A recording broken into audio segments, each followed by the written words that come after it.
사는 곳이 바뀌면 인생의 리듬도 바뀝니다. 91세 현역 의사인 저는 평생 수천 명의 노년 환자들을 만나면서 하나의 공통된 후회를 들었습니다. 집을 너무 늦게 바꿨다. 그들은 이렇게 말했죠. 나는 끝까지 여기서 살 거라 생각했어요. 그런데 결국 내가 아니라 상황이 나를 이사시켰어요.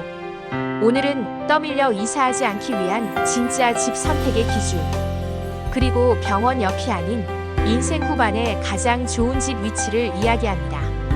일부, 지금 집에 계속 살 수 있을까요? 많은 분들이 이렇게 말합니다. 난 그냥 지금 사는 집에서 마지막까지 살 거야. 하지만 통계는 그렇게 말하지 않습니다. 보건복지부 자료에 따르면 60세 이후 3명 중 1명은 예상치 못한 이유로 집을 옮깁니다. 건강 악화, 가족 문제, 혹은 돌봄 때문이죠. 즉, 내가 선택한 이사가 아니라 떠밀린 이사가 되는 경우가 대부분입니다. 그리고 사람들은 그때야 후회합니다. 왜 미리 준비하지 않았을까? 2부, 집의 크기는 여유의 크기다. 은퇴 후 많은 부부들이 이렇게 말하죠. 애들도 다 나갔는데 둘이 살 집이면 원룸이면 되지. 하지만 실제로 원룸으로 이사한 부부 중 절반은 1년 안에 다시 나옵니다. 공간은 단순한 면적이 아니라 관계의 온도를 담는 그릇이기 때문입니다. 거실이 사라지면 대화도 사라집니다. 식탁이 없으면 함께 앉는 시간도 사라집니다. 그래서 노후의 가장 이상적인 집 크기는 의학적으로도 심리적으로도 1822평입니다. 너무 크면 관리가 힘들고 너무 작으면 서로의 숨이 막힙니다. 적당한 크기, 각자의 방 하나, 그리고 함께 쉴 거실 하나. 그게 노년의 균형을 지켜주는 공간 처방입니다. 3부, 병원 옆에 살면 오래 살까요? 많은 분들이 이렇게 말합니다. 혹시 모르니까 큰 병원 근처로 이사해야지. 하지만 의학적으로 보면 병원 옆에 산다고 건강해지는 건 아닙니다. 오히려 불안이 커집니다. 하버드대 연구팀의 보고에 따르면 응급실 소음과 앰뷸런스 사이렌은 수면의 질을 27% 낮추고 우울감 지수를 1.8배 높입니다. 매일 들려오는 비명, 깜빡이는 구급차 불빛은 삶의 리듬을 무너뜨립니다. 병원은 치료하는 곳이지 사는 곳이 아닙니다. 반면 복지관은 삶을 이어주는 공간입니다. 거기에는 밥이 있고 사람이 있고 웃음이 있습니다. 도쿄대 사회복지학 연구에 따르면 복지관 인근 거주 노인은 그렇지 않은 노인보다 우울증 발생률이 43% 낮고 사회적 관계 만족도는 2배 높습니다.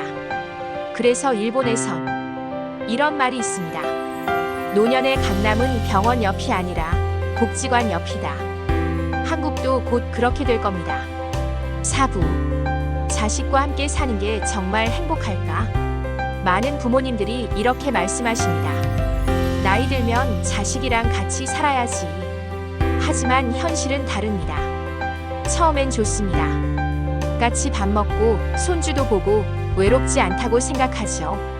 그런데 시간이 지나면 달라집니다. 며느리의 말투가 변하고 자식의 표정이 굳습니다. 우리는 가족이라는 이름으로 서로의 자유를 조금씩 갉아먹고 있는 겁니다. 그래서 전문가들은 이렇게 말합니다. 가장 건강한 가족 관계는 도보 5분 거리입니다. 같은 단지 다른 동, 엘리베이터 타지 않고 닿을 수 있는 거리. 그게 함께 있지만 간섭하지 않는 거리입니다. 5부, 전원주택의 함정. 많은 분들이 은퇴 후 이렇게 말하죠. 앞엔 산, 뒤엔 텃밭. 그게 내 꿈이야. 하지만 현실은 다릅니다. 봄엔 잡초와 전쟁, 여름엔 모기와의 싸움, 가을엔 낙엽, 겨울엔 눈 치우다 허리 삐끗. 그리고 가장 큰 문제는 고립입니다. 한 어르신은 이렇게 말씀하셨습니다. 경치는 좋은데 이곳은 감옥 같아요. 사람 소리가 그리워요. 노후는 경치보다 사람입니다.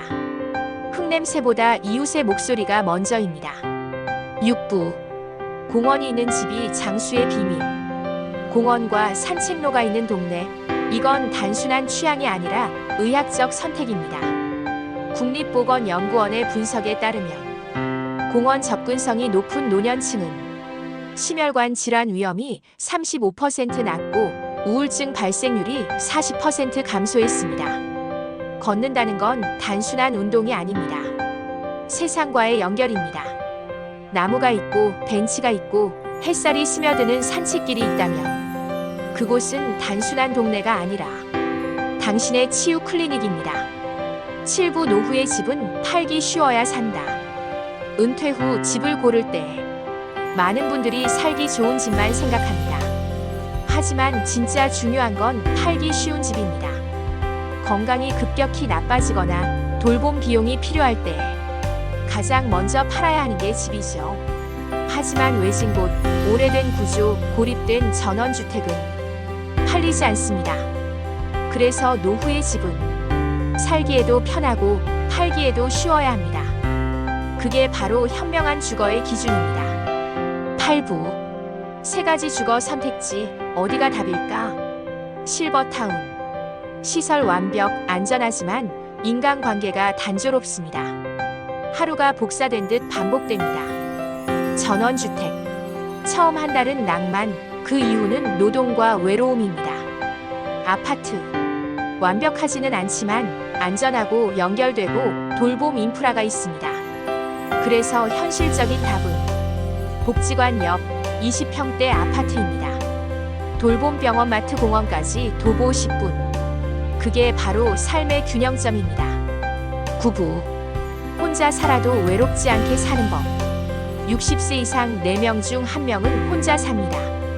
하지만 혼자 살아도 혼자가 아닐 수 있습니다.